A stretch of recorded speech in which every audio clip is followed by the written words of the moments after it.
Mbote mingi na bino banso ba ebozuli baku ya kolanda magazine lobela bango mukwa lelo makambo ko sola eza vraiment ebele parce que mboka ezotambola pe batu baza na posa ba nini eza koleka beaucoup se ya basango. Na mokolo lelo tokotalisa bino boni gouverneur Eli Ama Ndombe Kosokevani kuna esika auteur kosala remise reprise na gouverneur Rita Bola ayaki na Kinshasa pona kobongisa makambo po akende kosala musala na ye na ndenge elongo bani ingénieur Patrick Kitoko atalisa biso ndenge ni makambo ezalaki.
Apossem toujours, apossem toujours, apossem toujours.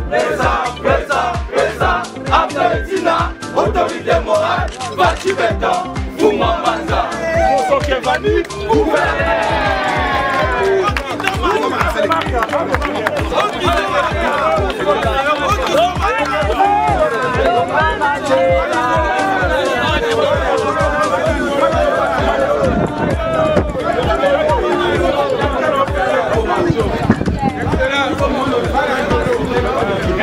Ave Maria.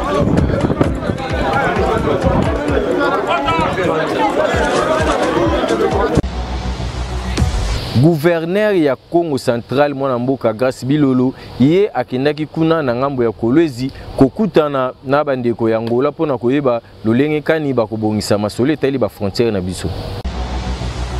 Que chaleureux lui réservé à son arrivée au coucher du soleil du vendredi 16 août dernier à l'aéroport national de Kolwezi par le vice-gouverneur du Lualaba, Grace Nkwanga Maswangi Bilolo, gouverneur de la province du Congo central, a pris part ce samedi 17 août 2024 au lancement des assises de la première session de la commission permanente mixte défense et sécurité RDC-Angola, auquel il a été invité avec ses homologues du Lualaba, province hôte de l'événement, Kasai central et Kwango, toutes frontalières à la République d'Angola.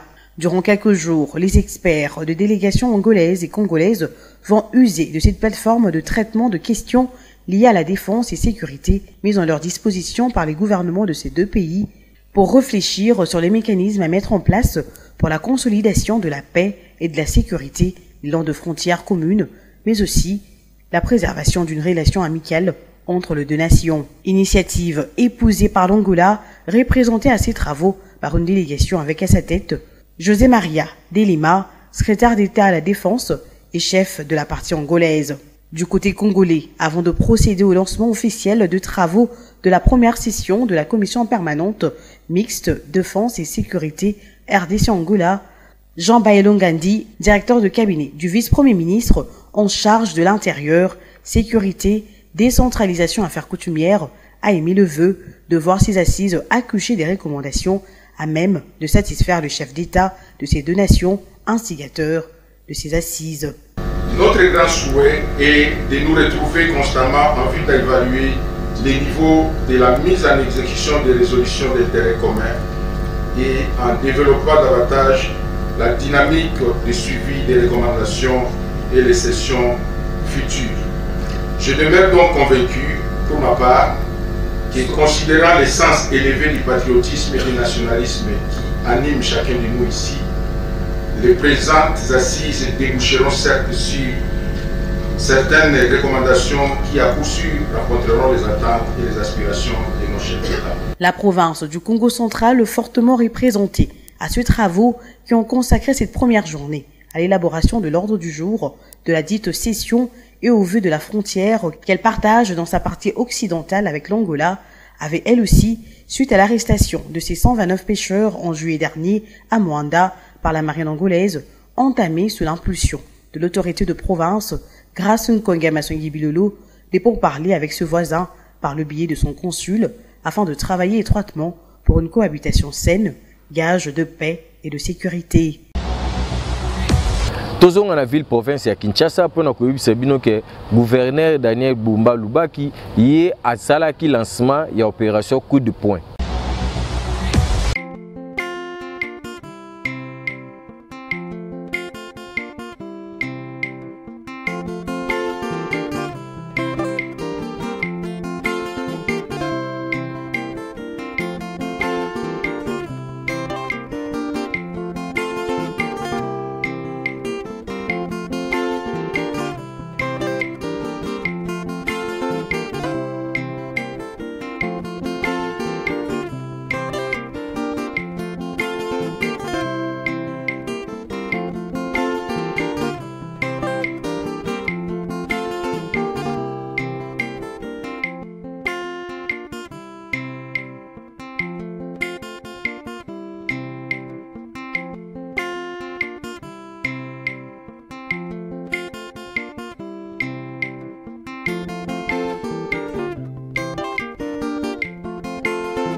Gouvernorat de la ville de Kinshasa. Présidente, il y a dynamique des femmes pour l'émergence du Congo, Maman Selila. Hier, Aïbe Kopesa, merci mingi na gouverneur ou Aouti Kokota P, APC Batoli Toland. Bonjour, Son Excellence, Monsieur le gouverneur du Sankourou, Monsieur Kitenge, et toutes mes félicitations pour votre confirmation par ordonnance présidentielle en tant que gouverneur de la province de Sankourou. Comme vous, nous savons tous que le Sankourou, c'est pas facile d'être gouverneur. Mais nous savons cette fois-ci que nous devons tous retrousser les manches, travailler pour le bien-être commun. Et pour y arriver, Monsieur le gouverneur, essayez de vous dire, vous devez plutôt vous dire que vous ne travaillez pas pour vous ou pour vos mentors, vous travaillez pour l'intérêt commun de la population sankouroise et par là de la République démocratique du Congo tout entier. Alors choisissez-nous de vrais ministres, des gens qui ont étudié, et même s'ils n'ont pas beaucoup étudié, des gens qui connaissent les Sankourou, des gens qui savent, qui connaissent le besoin de la population sankouroise et qui pourraient, par leurs efforts, remédier aux souffrances de cette population tant meurtrie par deux guerres. Vous savez qu'il y a des érosions, qu'il n'y a pas de route, que les travaux agricoles sont en péril, mais qu'à chaque fois, il y a des projets qui sont amenés au niveau national qui sont financés. Les gens travaillent, ils ne sont pas payés. Monsieur le gouverneur, vous connaissez les Sankourou, les méandres du Sankourou de la politique sankouroise. Ce que je viens vous proposer, vous demander ici, vous supplier en tant que fille de la province, c'est d'écouter votre voix intérieure, travailler avec votre cerveau, même si vous avez envie de faire plaisir à vos mentors, mais il est temps que ça s'arrête. Comme je l'ai dit un peu plus haut, vous êtes l'élu des élus. Choisissez des ministres qui comprennent les Sankourois, qui connaissent les Sankourous, qui sauront exploiter les Sankourous parce que les Sankourous est immensement riche, mais ces richesses sont potentielles et nous ne saurons les exploiter qu'en ayant de personnes dignes, des gens qui ont des gigottes, qui travaillent pour l'intérêt commun, qui ne seront pas là juste pour voler, remplir leurs poches, financer les études de leurs enfants, enrichir leur famille. Monsieur le gouverneur. Na président fédéral du territoire ya Madimba ya parti politique Aposem Yepe Alobaki. Politique ya mboka yezo kene malamu. Biso na Aposem tozoko appuyer à 100% les chefs de l'État Félix Antoine Tshisekedi Tshilombo. Notre autorité morale, Abdo Etina, est un grand acteur. Vous allez comprendre, avant les élections, il faut un regroupement politique. Nous avons quand même une expérience de vivre pembeni à gouverneur. Puisque nous avons dans le monde. Oui, bâtio n'engé zala. Nayebi. Nayamabe, nayamalam. Nayamabe, nayamalam. Nga eloko nako senga ye. Azala, un exemple parmi les gouverneurs de la République démocratique du Congo. Être un exemple signifie quoi? La bonne gestion. Akamba, Maïndombe, bien. Parce que na monaki lutte, oezalaki na mokonzi na ye wana. Bakambe komaki gauche à droite, oye ba porter plainte, ba lingi yete, mais na suka ayeko bima. Cela veut dire qu'il faut aller ça. Nabanguna. Approuver bango. Faut approuver. Mais oui, il faut approuver que Azui Kibokonzi et il est là pour le développement. Nakati ya masoro na biso ya mkwalelo toza na invité du journal o ezali bongo pasteur Gédéon tosola kinaye bino moko bolanda makambo nini ezalaki na kati ya masolo wana. Pasteur Medip bozana 21 jours de prière au Bobongisi makambezo kendeni. Merci Namba Pambola na Pamboli Nzambe pour na temps disposé d'abord parce que hier à mettre le temps de mettre la circonstance. Merci peu aussi na représentant légal ou azali kolo azokamba biso pasteur Jacob Ifunga dit o yazo veiller sur spiritualité pour musala Nzambe kene bien na Pamboli pesa azali. To zalaka na ba prière ou to binga ngo ba jeune ministériel. Alors parmi yango to zana 21 jours Daniel to salaka to aussi to kota na 4 oja 3e semaine to na suka to salaka yango mais ça bien to lia kambala na moi matembele pam. Mais sinon balaka na matembele. Oui, biso c'est que j'ai non ils sont différents pour biso ba jeune musu te bi que bana tonga ti buto rolia te ta musu mai kaka pam. Merci beaucoup. Les lois de la Bagène est belé, puis modèle est belé. Mais en réalité, la Bible est c'est ce que tu vois là. Quand on a besoin d'ensemble le romo. Ceux qui montent ensemble à tindi mine le robo sala. Bobanga te ko tunaye nanya sala yango. Et puis sala yango pona ni. Alors ceux qui bobandi ko tunate bo sala n'importe quoi zamba zawana te. Donc tout le monde Daniel yemoko. Bible zolo bakasali 21 jours azoli ndunda ya pamba na mai. Biso le ton a moins difficulté, tu tiens à moins balle jusqu'à pour t'appuyer et aussi tu tiens à goûter qui éviter le côté de la casse simple et bon pendant 21 jours. Photo Lukanza. Donc ils a bozo qui m'a secret to ils a n'a pas ça na bandiko balandi boza nzela mo nangai. Pour m'appeler la comprendre te. Balambi matembele tondunda sans épices, sans nini, sans mungu akabongo mai eza conseil docteur apesaki to ndenge Daniel yé moko pina azaro ali la bon. Tango bombo yaki Daniel akendeki na bandeko na ye na Babylone. Lui le but que le roi a sepelaki a gardé bango na sika moko lix. Ba laisse bango bien parce que na posa ta la boya na bango pona musala avec alinga ka la bango. Mais na kati ya bandeko Daniel yé moko kanda sengaki roi. Chef ya ndako ya roi. Alobi pesa bango biloko bakolia ngai pona ngai ndunda na mai.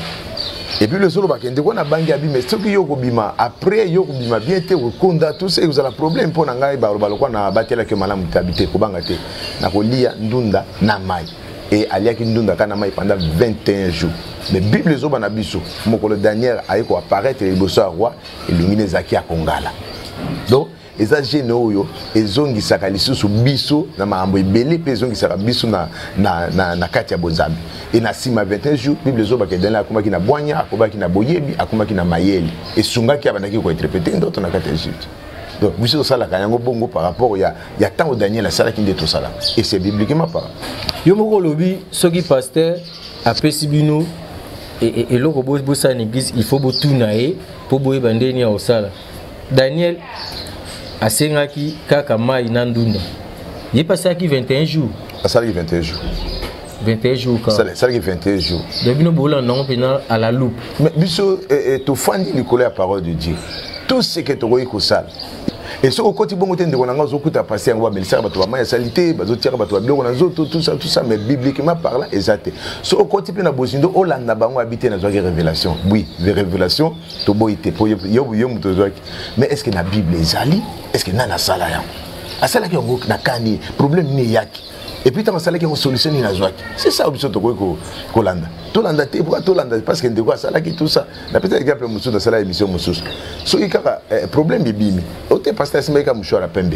mon frère église mobima ya Congo mushora pembe bandi mais yé muta sala ki avec la révélation ya mushora pembe est-ce que sala ki biso nyonso oya likita musu abeta ki martyr to koma il faut matinyo so balika na kaka ate moko ça il faut ka musu balanda kaka mais mutu na muta sala ka c'est la révélation na et ce qui te bandi ko sala bongo te to mabana na Nzambe na kobunga yango nazo bisa bana Nzambe bozolanda ngai mokilese baby bosala eloko te ka po alobaki aza monoko na Nzambe oui mais alobaki nanya sala toujours sala ngo pona ni po tozwa nini résultat na wezani tant to 621 jours nini okoyi koloba na bana Nzambe o bango pe bazolanda lokolo ya Daniel donc s'il est pas de Daniel na lo bango bongo 21 jours tant ikosila bana na Nzambe bazela nini na chaîne au bango basali biso to lugara mingi spiritualité to vandi likolo matérialité c'est qui est important après geno yo Bible zo bana biso Daniel atunisa mina bwanya Nzambe apesa moto bwanya apesa moto mbayele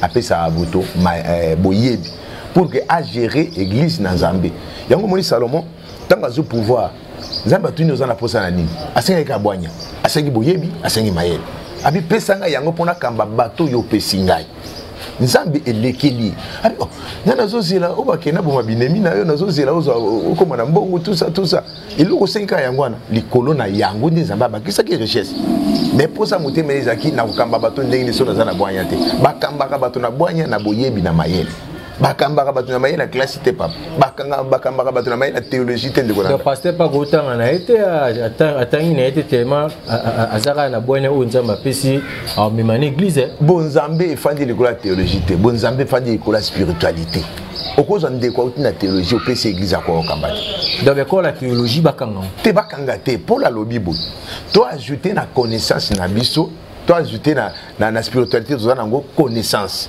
donc cela n'empêche pas que nazwa moi mayele nazwa moi fermissement cela n'empêche pas mais à la tête que na uti na théologie na okamba église tu ne sauras pas mon frère mingi o tikoloba na comprendre que bana Nzambe pe bandeko nyonso o bazolanda biso ba comprendre yango balobi to tika kolanda baninga soki muninga salinga pe na sala tokota na moi muke eloko oyo olobi ya martyr ndeko Moïse Mbiye abetaki martyr to mona ndenge zalaki bato balobaki na bandenge na bango ndeko Mai Kalamba ipe auti ko beta martyr plein à craquer mais bato bakufi bato babukani nyonso wana ezaka pona lokumu atata to pona lokumu ya ye muto abetaki Merci, n'a pas besoin de nous amener de pour APC Bisuta.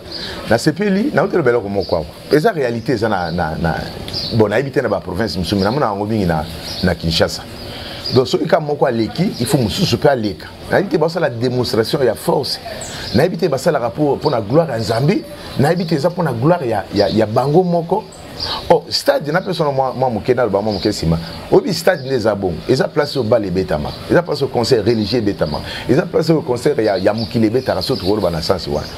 Mais esi kanyo so Nzambe avandi, ba installa kan Nzambe. Ndengini.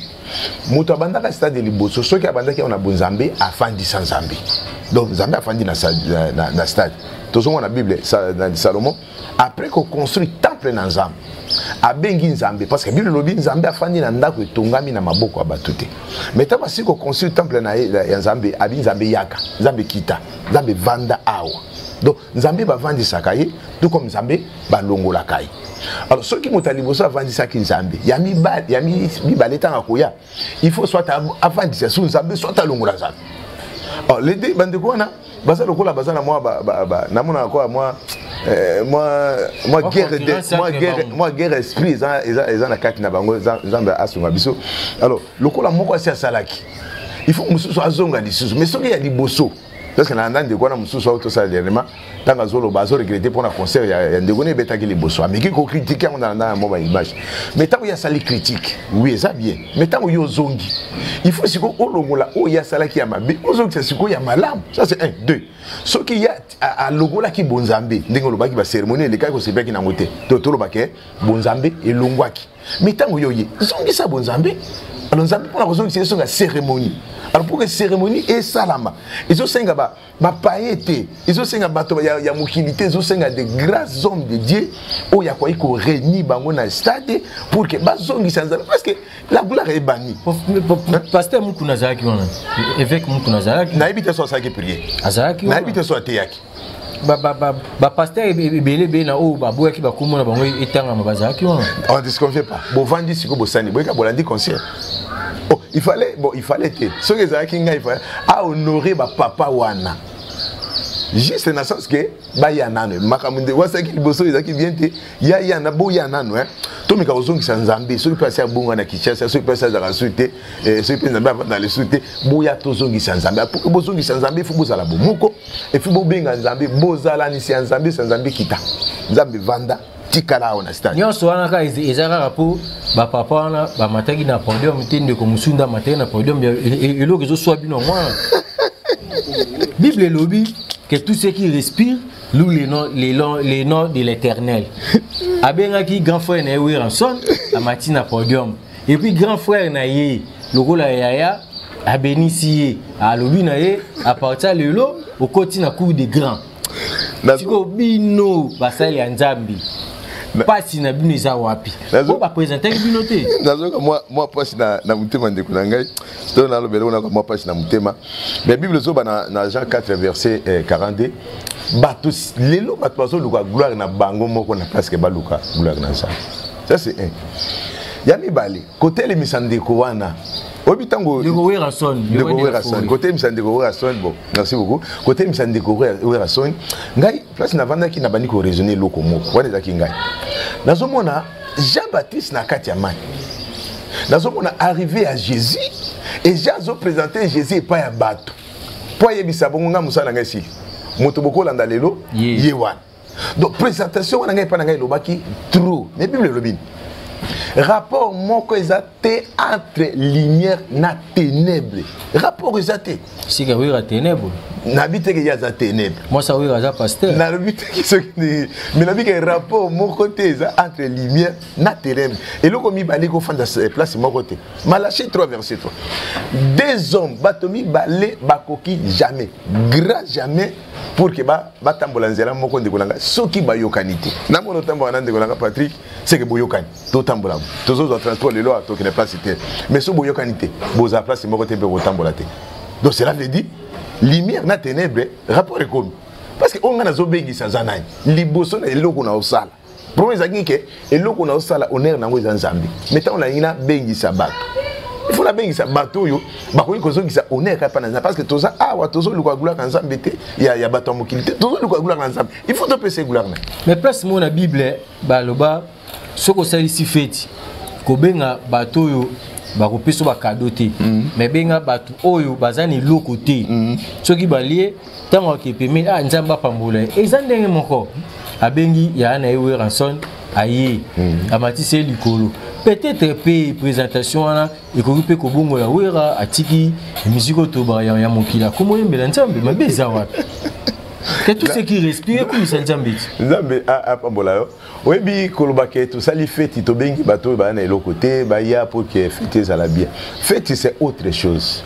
wana peza ki fête explo célébration bon to kende ka ndengwana ngana mona kiango moi place moko ya adoration o bato bakoyi ko adorer nzambe alors to na objectif moko to pesa gloire et pas dans nzambe donc so to lobi bongo to kende mo musika ke to sali mo fête bato fallait ba ya tout ça abengi si grand frère na oui ko bengi sa grand frère bo bengi si grand frère na qualité ni bon ngalo ba eloko moko na kati ya bato wana bo na ebite image ponga na mona ki ndeko Patrice na ite so zalaki na mona ki ndeko Patrice bon Patrice atombola ki pe yete ya boso de grand frère ndeko Patrice papa ngo miso yo matana no awa ba mona pe yo mais ya lobini na bengi si mutu yo asala ple mon frère na kati ya ba ple wana o ya asala wana ngambo mususu yo za na ple ngambo mususu so to lobiki to luka ba ple ngambo mususu il fallait to associer ba chantre ba le capeur ba sali ba ple ba zalaki surtout que au-delà il faut tout le cas pasteur ou sala pe ba ple bazali vous de ni lesi sala plein na mardi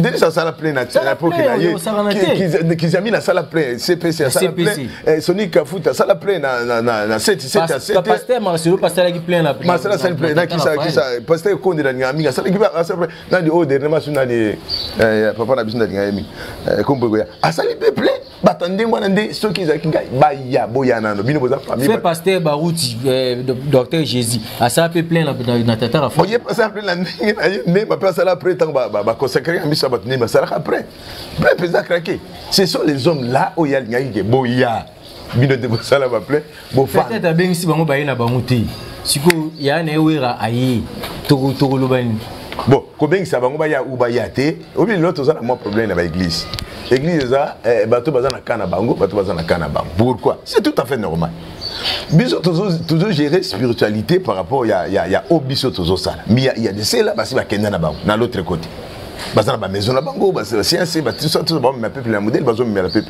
alors songa la bina na kende kuna il faut na za la cirque ozana ngambo na ngava na kende mais so ozana ngambo na ngati na kende te pona sepélition parce que benga kinga o tozo kutana to yebani ke ah oyo asa sotana ya za mpazi mususu ah oyo ate oyo za na nzela oyo tout ça non biso to kozala parmi c'est ça au prophète on za bomba to bimina no te mais il y a aussi basi ba bimba muba monani batombo mais basi ba tia makolo place mususu alors cela n'empêche pas que obi que non naza na posa oya o mona tout ça na yete c'est nga mona comprendre que ah kuna za place na ngate bon so to tiki ndeko na we à part we nana tombola ki suna stade pas ça là tomboli mutu ezaki pétant papa tante ayebi lo salaki ayebi ne lo salaki ayebi pourquoi salaki en ayebi les propos tenus dans cette émission n'engagent que son auteur donc biso tozo continuer bino mo boyoki maloba pasteur Gédéon alobi donc mutu na esika ozola d'émission zwa kaena bikitala place ni ozali pasteur Gédéon et loko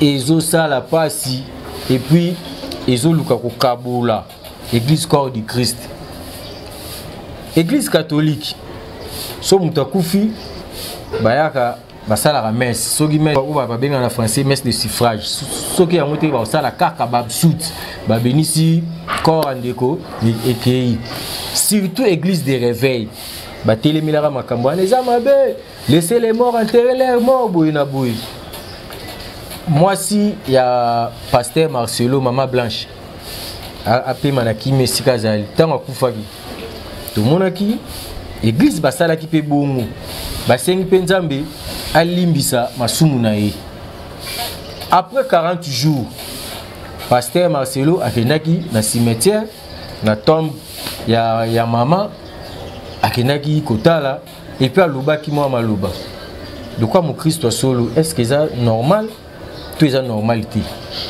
Merci beaucoup Nabaxia moi idée nga na pesa ba chrétien faut penser et puis ba pasteur wa kamba bango faut penser parce que banda écuménisme salama to comme copier makambo ebele za libanda makambo ebeba makambo ebeba fallait pe écuménisme salama écuménisme mais biso makambo mabe ebele to comme copier bi copia na kala ezaki passe au mona pasteur atie moi toche na nzoto atie moi kepia mukeli na mutu lokola de kona biso pape mais lelo à cause de écuménisme.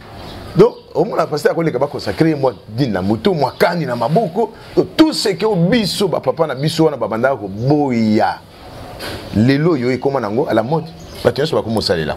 Alors à cause de l'écuménisme, tala conseil de Kosalama, l'évangélisation de Kosalama, catholique aïe, protestant aïe, kimangiste aïe, tout ça missionnaire, tout ça parce que ça n'a pas ça plein. Le bateau le gouvernement c'est na moïse a plein. Ba mona na cap. Mais il y a aussi comment bimisa biso na makambe. Oh na kala ezaki passe au mona que dans les temps ça bana mike. So biso no et bembeso le kana balaba na bino il faut beaucoup tana ça. Tout la musi aza. Ça mbeto mon frère comme ça bana lelo so amoni bembalinga mona penza.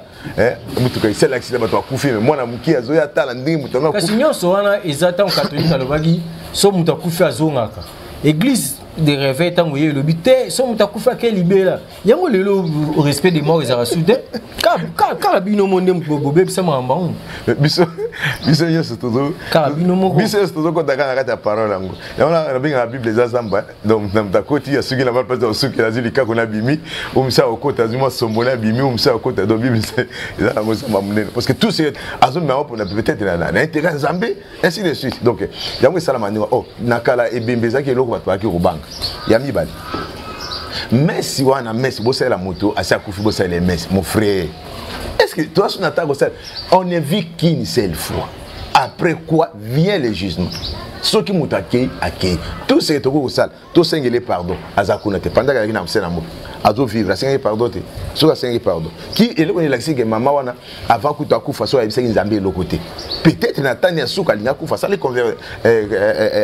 confession naï. Alors soit ça les confession naï. Et ça ce que kamuna ye na nzambe. Biso ata to beti mabolo ata so ça les messi le ata to ça les prières le nzambe ali bisai. Nzambe za sukuna te. Asa longona.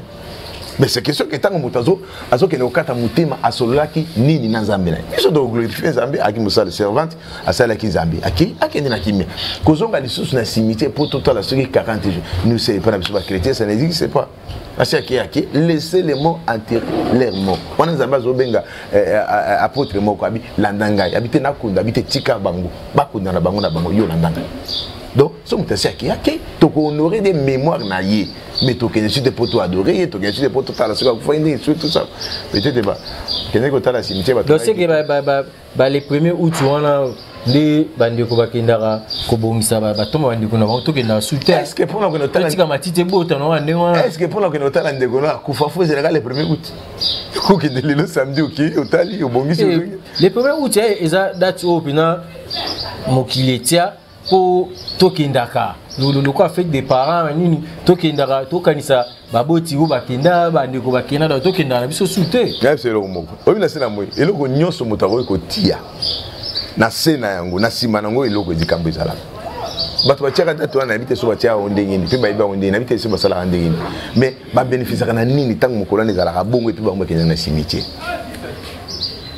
nga pona ke na cimetière papa nga kufa personnel izatena ke na les premiers na kofanda leo na musala tena likani na tele cimetière so eza salité na bongisi pona kena mais ça te ke fona zalaka les premiers pona ke ça izate fona zalaka 40 jours koki pona ke na bongisa pona ça bato akufi papa pas journaliste ce mot akufi akufi et si tout ça la prière tout ça que les mawa tout ça que les bolimbis aza kuna les sociétés.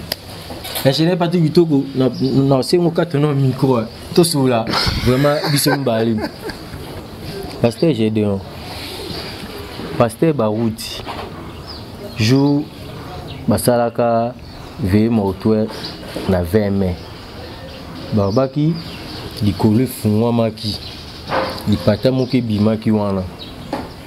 Et là, qui c'est que papa, à quel loula? Voyez fois à quel loula? Ok, nous les années comme Zambie. Hier, ce que tu as dit, à part un gars qui n'a pas été kuna, mais ça zonga kuna. Bisoto fandi tous les jugement dernier. Toi qui ne refais dans la scène d'Abraham, tout le monde. Hier, soit bakisi. Yesu abakisi alobi moto moko ta mona papa. Mais comment biso awa toko kanisa ke moto iloko nde sali mi bongo akelo. Qui vous dit comme ça? Non mon ate nganga kisi. Magicien. Akufi peliko loko ne sali mi likolote. Ça mon pas ma pamba. Ça la makana na za na monopole ko yeba ke sinyo il a kisi mutake paradis, sinyo il a kisi moto qui en fait sinyo. Ah. Vraiment bandeko tozoko ba malay mais pour aussi ça émission na biso na ebike makamba koloba ils belé surtout ba blog pasteur je dois ça ils ont singa vraiment tous temps moulai pour aiba ko expliquer malam pasteur je dois to komi vraiment na suka ya émission na biso na masolo soto soli awa dibota na nzambe église corps du Christ esengeli bakanga nini polobi bakota na moto te. Merci beaucoup. Tozana tata ya apostasie o tozobi kalelo ba chrétien ba ibaka ke ya apostasie mais ko expliquer bon na lingala apostasie eza kilo makasi mo abandon bato bakomi na ta ya kwa ya abandon ya foi bato bazon dimension ma nzambe te parce que biso moko bakambi to aussi to tengami ebele donc nata oyo ba chrétien bino moko bomiye ba ke botengami toyebi ke to tengami papa toyebi ke to na nzela te est-ce que biso to mba ame abato surtout baby c'est que ba ampe ba baby les propos tenus dans cette émission n'engage que son auteur to baby papa to baby to soutenir to zala to baby to na obeba mais zamba sunga na dinga bible mingi zamba lobi azana na quelques serviteurs oya bomba les lois bimisa bango te abimisa bango na tana bango parce que la plupart déjà basi ba bunga nzela ni kopli na biso to si le bunga nzela so ko baninga parce que nzambe ka ndia ibine to tambola ka liboso na ye eloko ami balé ba chrétien avant nzambe aya même la ba église sika bazali bandeko na biso ba chrétien ata passer ça bébé na mais nzambe azana ba eli na ye bazana kati ya ba église tilelo na ba église nyoso Kongo ba eli na nzambe bazana kati avant shit nzambe abimisaka akoya kobimisa ba eli na ye na kati loko tozozela ya mibale totia na mutu na biso ke o nyonso zobeta biso na misu yango te tokoyi kolanda bible zoloba bokoyoka bimi na sidi na est tout ça kuna salibu na moyi ndenge muso na ba maya so ya nini so ya komela tout ça na mani muso ayaki aote azo 500 donc tant de choses ebana koyana yango to kimela yango mbangu te d'abord un chrétien akokima jamais na sima miracle jamais parce que ni fait ka mutasa ya minzambi miracle amene na vie yango koka so atele mi fete ya na lola tende bona avec les soka moni fete ya na lola te mais so mo paga na bongoli mitema fete za na lola ba chrétien bo fanda na makona nzambe bo bondela nzambe bo tala ba papa na binote biso te mais yaka duka nzambe bondela nzambe soki mabe ko ya nzambe ayibiba oya ko sauver na kati église parce que église eza ya batute eza ya nzambe pona bandeko oyo bayoki makambo ya 21 jours ya ba prière okoki kopesa bango adresse église pe numéro ya téléphone so bengi ba joindre na pamboli nzambe naza na mimoza juste so kiti na arrêt mimoza zo kitambo okene propage kiti na arrêt mimoza so kiti wana noelo ya ka mimoza église ezali église ebeka mina kombo ya Medi mission évangélique d'IDP et sika kani naza mokambi pe représentant na vandi wana ndasa la biso grâce. Et pour un numéro ezali plus 243 81 16 580 41 81 16 580 41 tofandi wana tozobondela nzambe soki oko visiter biso ezala malamu parce que ya ebele ezali ya koloba ezali na interprétera ndoto malamu ndoto na kobangela yango te vision na kobangela yango te soko bengi ngai eza langage spirituel ya nzambe na kosunga ye na kala nde bana kokosa biso oloti ndoto seka kokufa oloti ndoto boseka eza boye mais so oluki ngai na kosunga mwa makasi na ndoto mpo naza mwa moke makasi na basalanga grâce place wana nde bisika na zo evre 21 jours je crois que le 26 déjà tozosilisa pour que na fin de l'année tobanda suma bondela 40 jours tout ça la fin de l'année tout ça à 40 jours na début année puis 40 jours na fin de l'année ça va jeune ministériel otosalaka donc ope maman ndamba mikolo après tokoya kobanda lisusu ngai pe nakopesa merci surtout na chorale Christ Mokondi ya paroisse Sainte-Anne na ebité ba pasteur mingi bavandara papa na Kisasa mwasi na Afrique du Sud papa na Poto mwasi na Namibie siko yo na mona na mama bozaka neti bama pasa. Nyon so niza dit à quoi? Moi c'est na poto ya simbi kisi au besoin normal. Moi bilon mususu frère boya moko mususu wana oza normal bo simbi kisi. Moi ça na poto za na kichasa. Te yanga za pembe nanga na pambule mingi moi sina za nda maman Léa Nzanguma ba pambola ye on a la chair de ma chair.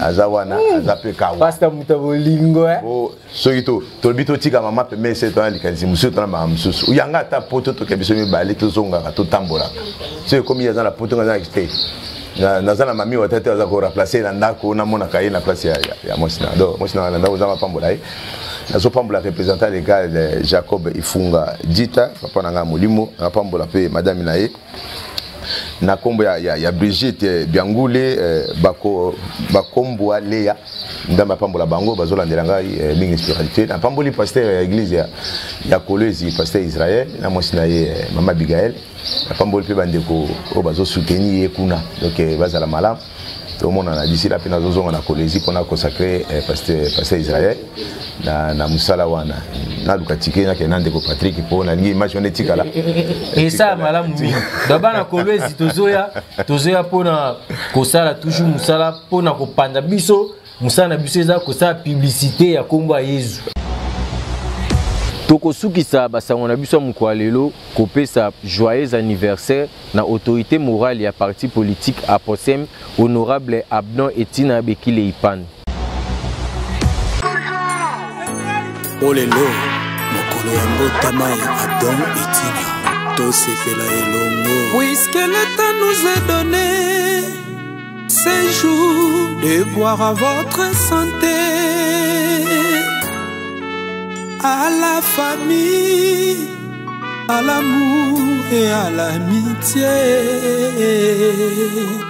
Motama et l'amour Abdon Etina.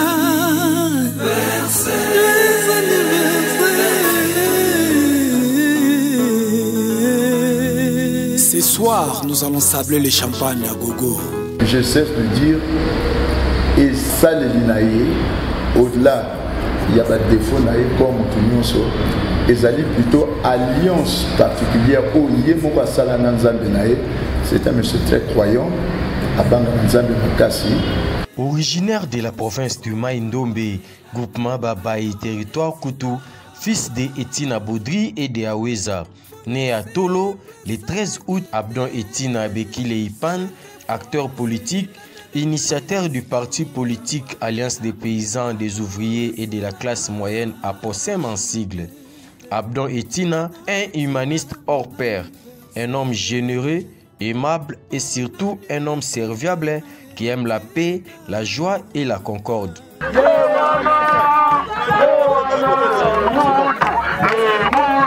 Gédéon Yebo Mabila, âgé de 7 ans, a bénéficié du traitement de sa grosse tumeur grâce à Abdon Etina, pour ne citer que c'est là un innovateur, créateur qui prend le développement. Aujourd'hui directeur général adjoint de la direction générale des impôts, Abdon Etina a fait ses preuves de bon gestionnaire que les pays doivent compter aujourd'hui.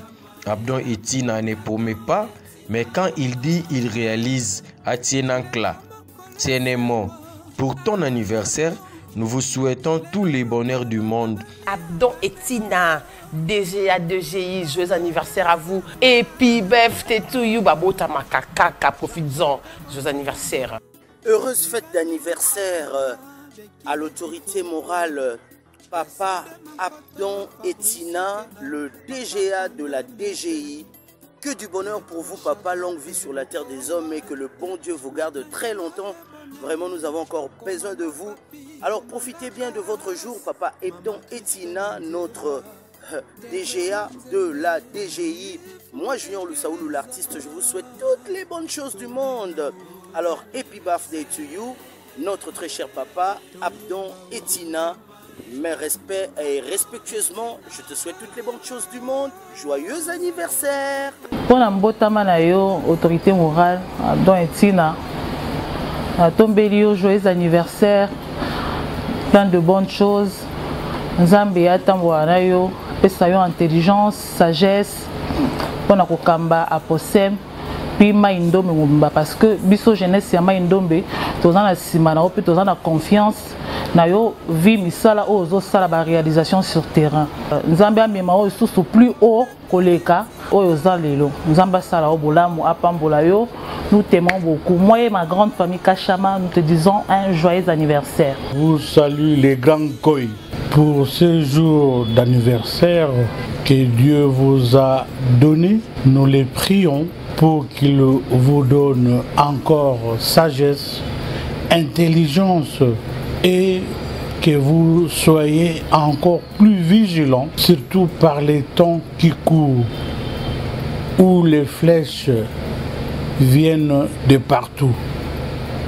Que la cuirasse du Seigneur soit devant vous. Cette nouvelle bougie, nous en avons besoin. Autorité morale, éclaireur, visionnaire du pays, pourquoi pas du monde. Joyeux anniversaire. C'est un jour de bonheur, profite bien, merci Abdon. Longue vie à toi, que tu profites au maximum. Et que le bon Dieu t'accorde la bonne santé et toutes les bonnes choses du monde de la part du Faiseur de Star Ambassador, M. Abdon et Tina Bekile. Chic anniversaire. Que du bonheur pour vous. Que le bon Dieu te garde, te protège. Bien des choses pour toi. Que du bonheur. Profite bien de ton jour, boss. Bisous. Joyeux anniversaire à vous, Abdon et Tina. DGI. Papa, mbotama ila mona yo. Le loja makamba ko forcete, ozana no bébé papa. Joyeux anniversaire papa Abdon, autorité morale, les Moutou, Nkoi, Alia Kanyamao et Mokwa Bomi. Que Dieu vous accorde la force, la bonne santé surtout, la force de poursuivre l'œuvre que vous n'avez pas encore achevée. En tout cas, soyez bénis, moi et toute la famille, on vous aime tellement. On vous souhaite un joyeux anniversaire. Beaucoup de bisous, beaucoup de câlins. Que Dieu vous bénisse. Happy birthday to you, grandfather. I wish you all the best. May my God bless you, protect you. Love you so much. Kiss. À l'occasion et à naissance de l'autorité morale, on a vu sur Abdon et Tina Bekile. Te souhaiter joyeux anniversaire. Que l'Éternel, Dieu Tout-Puissant, a continué à bénir, a payé les sous Makoki, il y a Rosala, il y a Rosala pour la jeunesse, il y a RDC Mobimba, Nzambe a continué à ouvrir la porte et belé fond à Malissus. Nzambe a continué à payer sagesse et intelligence pour gérer l'ingoma politique qui n'a pas possible. Makamona union c'est belé à ça pour ça. Vraiment tout tombé lié anniversaire ya malamu Nzambe apambola yo totement place ozali population déjà témoin na oyo sala pour la jeunesse et pour la biso en particulier. Une fois de plus mbotama et là mbotamela autorité morale. Que le Dieu Tout-Puissant te donne longue vie sur cette terre pour que tu fasses encore davantage de bonnes réalisations pour les biens des Congolais. Joyeux anniversaire les Moutou Abdon et Tina Moutou Abatu. Iboulemo Indokume. L'amour Abdon et Tina.